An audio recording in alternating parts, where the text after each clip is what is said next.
J'ai juste une question. Vous avez dit, et on a aussi entendu dire que les Védas disent qu'il ne faut pas faire d'image de Dieu, et que celui qui adore quoi que ce soit qui a été créé sera jeté dans les ténèbres. La différence entre le Dieu Bhagwan et Allah est qu'Allah dit que si tu adores quelqu'un d'autre que moi, je te punirai pour toujours et éternellement, et je ne te pardonnerai jamais ce péché. Mais nulle part dans les livres de l'hindouisme, on ne voit que Bhagwan dit « Si tu adores autre chose que moi, tu seras mis au narak à tout jamais », qui était le mot hindi pour l'enfer. Maintenant, pourquoi je vous dis ça? Car le concept de Dieu dans l'islam, dans le christianisme et dans le judaïsme est le même. Dieu se sent mal si quelqu'un adore autre chose que lui. Mais le concept de Dieu dans d'autres religions, comme l'hindouisme, le bouddhisme ou ce type de religion, est que Dieu, selon moi, est plus ouvert d'esprit, car il ne dit pas qu'il va te mettre en enfer si tu ne l'adores pas. Bien que je comprends que c'est mal d'adorer des idoles, que c'est mal d'adorer des choses créées, je pense que, parce que, d'une certaine manière, je sens que, vous savez, Qul huwallahu ahadullahu samadu lam yalid wa lam yulad wa lam yakun lahu kufuwan ahad. Que Dieu, il n'y a rien qui ne lui ressemble, n'est-ce pas?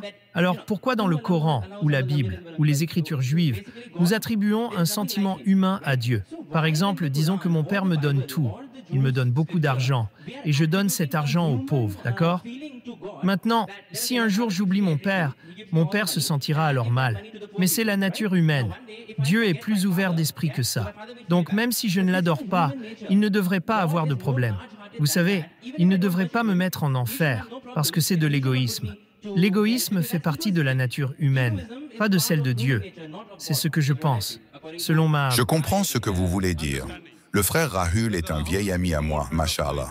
Chaque fois que je viens à Dubaï, aucune session de questions-réponses ne se déroule sans qu'il pose une question. Il me suit depuis de nombreuses années. Quand je suis venu en 2005 et quand je suis venu l'année dernière, et même hier soir, nous avons eu une bonne discussion de quelques heures. Et bien qu'il ait oublié de mentionner son nom, il s'appelle Rahul, mashallah. Et nous prions pour qu'Allah le guide, qu'Allah lui donne la hidayah. Il pose de très bonnes questions. Toujours des questions difficiles, mais de très bonnes questions. J'aime ça. C'est un défi pour moi. Il me pose toujours de nouvelles questions. J'aime les défis. Et comme je dis toujours, il pose de très bonnes questions. C'est l'une de mes dernières questions, monsieur. Une de mes dernières questions. La dernière question avant d'accepter l'islam? Une de mes dernières questions, monsieur. Avant d'accepter l'islam? Clarifiez d'abord cette question, car elle vient de me traverser l'esprit. Je sais que tu ne veux pas accepter l'islam en public. Non, non. S'il vous plaît, clarifiez-moi d'abord juste ma question. Je vais clarifier ta question avec plaisir, mais je ne te demanderai pas d'accepter l'islam en public. On en a parlé hier. L'islam est une religion glorieuse, et elle m'a donné beaucoup de paix, et je peux dire beaucoup de bonnes choses. Clarifiez-moi mon ambiguïté. Et tu m'as dit, je vais la clarifier. Surtout que tu m'as dit que tu as passé plus de temps à étudier l'islam qu'à obtenir ton diplôme d'ingénieur. C'est vrai, et je l'apprécie encore plus. C'est pourquoi j'aime beaucoup tes questions. Donc le frère a posé une très bonne question, très dure, très complexe, une question très difficile. Il comprend que toutes les religions comme le christianisme, l'islam, l'hindouisme, disent qu'il n'y a aucune divinité qui mérite l'adoration si ce n'est Allah, qu'il ne faut pas faire d'image, pas faire d'idole. Mais l'islam va plus loin. Dieu peut pardonner tous les autres péchés, sauf le shirk. Surat An-Nisa, verset 48, et dans le verset 116. Mais dans l'hindouisme, nulle part il est dit que si tu fais du shirk, Dieu ne te pardonnera pas. Nulle part le Coran dit que si tu commets un meurtre, Allah ne te pardonnera pas. Frère, nulle part le Coran ne dit que si tu commets un meurtre, Allah ne te pardonnera pas. Est-ce que cela signifie que je vais aller commettre un meurtre? Frère. Désolé, pouvez-vous répéter? Nulle part le Coran ne dit que si tu commets un meurtre, bien que ce soit le deuxième plus grand péché en islam. Parmi les péchés majeurs, le numéro 2 est de tuer un être humain innocent. Oui. Après le shirk, c'est le meurtre. Bien que le Coran dise dans la sourate Al-Maïda, chapitre 5, verset 32, que si quelqu'un tue un être humain innocent, sauf en cas de meurtre ou pour avoir causé la corruption sur terre, c'est comme s'il avait tué toute l'humanité. Mais nulle part le Coran ne dit que si tu commets un meurtre, Allah ne te pardonnera pas. Allah ne te pardonnera jamais. Est-ce que cela signifie que je vais aller commettre un meurtre? Non. Oui, c'est suffisant. De la même manière, quand les Védas ne mentionnent pas que si tu fais du shirk, Allah ne te pardonnera pas, tu ne devrais pas faire du shirk. Oui, ça je comprends. Très bien, tu es quelqu'un de logique. Je reviendrai plus tard sur ta question de la tolérance et de l'indulgence de Dieu envers ceux qui ne le vénèrent pas correctement. Je n'ai répondu qu'à la première partie de ta première question. Je reviendrai sur ta question après. Parce que j'aime Vous savez découper les questions pour que vous compreniez mieux. Et que si vous ne comprenez pas, que les autres personnes comprennent aussi. Vous êtes une personne intelligente. Bien sûr. Masha'Allah, ingénieur, diplômé du Royaume-Uni. C'est ce que vous m'avez dit hier. Maintenant, revenons à la question sur Dieu. Dans l'islam, si tu ne fais pas cela, je te punirai. C'est une nature humaine. Par exemple, si le père donne de l'argent à son fils, et que son fils fait de la charité avec cet argent, et que tout d'un coup le fils ne demande plus de nouvelles de son père, alors le père se sentira mal. C'est humain, je suis d'accord avec toi. Dieu est bien supérieur, et je suis totalement d'accord avec toi. Alors pourquoi Dieu se sentirait-il mal? Très bonne question. Je ne te demanderai pas d'accepter l'islam en public. Merci. On a parlé de ça hier. Oui. Le Coran dit qu'Allah subhanahu wa ta'ala n'a pas besoin de toi. C'est toi qui as besoin de lui. Maintenant, pour répondre à ta question, et je vais essayer de la rendre plus simple. Pourquoi devons-nous dire Allahu Akbar? Allah est le plus grand. Allah te demande de dire Allahu Akbar. Allah est le plus grand. Demain, si tu ne dis plus qu'Allah est le plus grand, penses-tu qu'Allah deviendra moins grand? Non. Que tu le dises ou non, Allah est déjà le plus grand. Que tu le dises ou non, cela ne fera aucune différence pour lui, même pas une once de différence. Il est déjà le plus grand. Il le restera, que tu le dises ou non. Alors pourquoi te demande-t-il de dire cela? C'est une bonne question. La réponse est que Allah subhanahu wa ta'ala connaît la psychologie humaine. Par exemple, ta mère a une crise cardiaque. Et maintenant, tu as entendu parler d'un très célèbre cardiologue dans le monde. Si tu sais qu'il est célèbre, il te donnera des vrais conseils pour ta mère. Et là, une autre personne qui est inconnue vient te donner des conseils. Les conseils de qui suivras-tu? Désolé, pouvez-vous encore répéter? Si ta mère a une crise cardiaque. Oui. Et il y a une personne qui est le cardiologue le plus célèbre au monde. Je suivrai les conseils de ce spécialiste. Pourquoi? Parce que tu sais qu'il est le numéro 1. Il est le plus célèbre. Donc la raison pour laquelle Allah te demande de le louer n'est pas pour son bénéfice, mais pour le tien. Parce qu'au moment où tu loues Allah, tu suivras ses conseils. Je suis d'accord. En suivant ses conseils, Allah ne bénéficiera rien. Tu en bénéficieras. Quand le docteur te donne des conseils, il n'en bénéficiera en rien. Oui, tu peux le payer, alors il en bénéficiera de cette manière. Mais tu ne donnes aucun paiement à Allah. Donc Allah n'en tire aucun bénéfice. Car quand tu dis qu'Allah est le plus sage, Allah est le plus grand, Allah est le plus miséricordieux. Le plus sage? Oh, ok, waouh, il a de magnifiques noms. Je vais alors le suivre. Donc tu dis toutes ces louanges, non pas pour le bénéficier, mais pour te bénéficier toi-même. Je suis d'accord avec ça. Alors quand tu l'adores, cela ne le bénéficie pas, cela te bénéficie toi. Quand tu suis les conseils du docteur, cela te bénéficiera que si tu le payes. Oui. Tu ne donnes aucun paiement à Allah, cela te bénéficie gratuitement. Donc de la même manière, Allah est généreux. En te punissant, penses-tu qu'il en bénéficiera? Non. En te punissant, il devient... J'y arrive, frère Raoul. Oui. Laisse-moi terminer ma réponse. Bien sûr. Oui. En te punissant, il n'en bénéficiera en rien, mais il te donne de la crainte. Pourquoi? Si tu consommes de l'alcool, il te punira. Si tu prends de la drogue, il te punira.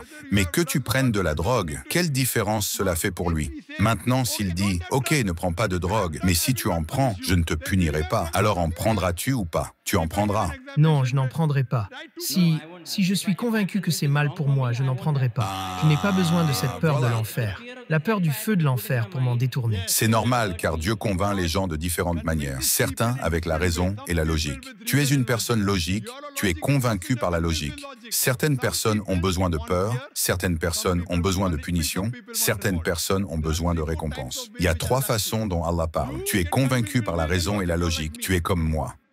Certaines personnes, elles, ne sont pas convaincues par la raison et la logique. Ils te diront « Je m'en fiche de la logique, moi je veux juste une récompense, alors je le ferai. » Et au cas contraire, si j'aurais une punition, je m'en éloignerai. Donc, quoi? Quelle est la vérité? Que va-t-il leur arriver? C'est vraiment vrai? Oui, je vais y répondre. Je vais y répondre. C'est que l'enfer existe quand même. Frère, laisse-moi terminer la réponse. Oui. Me permettras-tu de terminer la réponse? Oui, allez-y. Laisse-moi terminer. Je te donnerai une chance après de répondre. Je te donnerai une chance de dire si tu es convaincu ou non. Mais avant, s'il te plaît, je termine ma réponse. Oui, bien sûr. Oui. Après que j'aurai terminé, je te donnerai une chance de me répondre. Regarde maintenant. Il y a un professeur qui fait passer un examen. 2 plus 2, ça fait combien? 4. C'est normal, t'es d'accord? Maintenant, le professeur dit à ses élèves, « Ok, maintenant, pendant l'examen, ceux qui écrivent correctement auront un point en plus. Ceux qui n'écrivent pas correctement échoueront. Mais le professeur dit des centaines de choses. Il est difficile pour tout le monde de se souvenir. Donc il dit, quoi que tu te souviennes, écris-le. Si tu écris correctement, je te ferai réussir. Si tu écris mal, je te ferai échouer. Alors maintenant, l'élève commence à mémoriser pour passer le test. Comme toi, tu as passé ton diplôme d'ingénieur. Tu avais peur d'échouer. Si tu n'avais pas étudié, tu aurais échoué. Imagine si le professeur avait dit, pas de problème. Même si tu écris mal, je te donnerai un diplôme. Est-ce que tu aurais étudié? Non. Voilà. Bien que tu sois logique, tu comprends la loi de Boyle. Tu comprends la trigonométrie, tu comprends la chimie. Mais pour te souvenir, tu dois rester éveillé. Tu dois travailler dur. Le professeur dit, pas de problème. Que tu as compris ou non, tu écris ce que tu veux dans l'examen. Que ce soit juste ou faux, je te ferai passer. Est-ce que tu étudierais? Eh bien, ça dépend. Moi, je ne le ferai pas, mais peut-être quelqu'un de plus sensible étudierait pour apprendre, donc non. Si le professeur dit, maintenant, ton but est d'obtenir le diplôme. Une fois que tu apprends, si tu échoues, tu n'obtiendras pas le diplôme. Donc ici, Dieu Tout-Puissant parle logiquement. Pour certaines personnes logiques, ça ne fait aucune différence que l'enfer soit là ou que le paradis soit là. Pour d'autres personnes, si tu fais le bien, tu reçois une récompense. Comme lorsque tu parles à ton enfant, parfois tu parles logiquement, parfois tu dis « si tu fais ça, je te donnerai un chocolat ». Ou alors parfois tu oses le ton et tu dis « je te punirai ». Donc voilà, Dieu connaît la psychologie de l'être humain. Il est notre créateur. Parfois la logique, parfois le raisonnement, parfois la récompense, parfois la punition. Dieu ne peut pas mentir. Une fois qu'il le dit, c'est dit. Donc il essaie de te convaincre. Supposons que ton fils... Oui. Je sais que tu n'es pas marié. Je sais que tu n'es pas marié. Inch'Allah, un jour quand tu te marieras, et si tu as un fils, Inch'Allah, tu te marieras avec une musulmane si tu es musulman. Inch'Allah. Donc ton fils, quand tu auras un fils âgé de 5 ans, il veut sauter du 10e étage. Tu vas lui dire, mon fils, ne saute pas, tu vas mourir. Mais il veut toujours sauter. Tu vas lui dire, tu vas mourir, arrête. Tu vas le prendre et tu vas le punir. Vrai ou faux? Tu lui diras, je vais te punir. Même s'il veut sauter, tu lui donneras une punition. Un père est cruel pour être gentil et sauver son enfant. Ton intention est-elle de lui faire du mal? Ton intention est de le faire un peu peur, pour le protéger d'un plus grand mal. Donc ici, même s'il dit, non, je rigolais. Peut-être tu penseras, je vais te punir. Et tu ne le punis pas car tu es soulagé. Mais s'il veut sauter, tu n'attendras pas qu'il saute. Tu le prendras avant qu'il saute pour le punir. Donc de la même manière, Dieu, ici, il te dit, ceci est bien, ceci est mal, ceci est une récompense, ceci est une punition. Et une fois qu'il dit quelque chose, il est honnête. En islam, Dieu est le plus bienveillant. Il veut que l'être humain s'améliore. L'autre faux Dieu dira, ok, pas de problème. Même si tu te trompes, je te ferai passer. Quel genre de professeur est-ce? Supposons que demain, il y a un étudiant qui étudie avec toi. Il écrit des mauvaises réponses. Toi, tu travailles dur. Tu restes éveillé la nuit. Cette personne fait rien du tout. Il s'amuse, à tout faux. Et le professeur dit que les deux obtiennent la première classe. Serais-tu heureux du choix du professeur? Non. Pourquoi?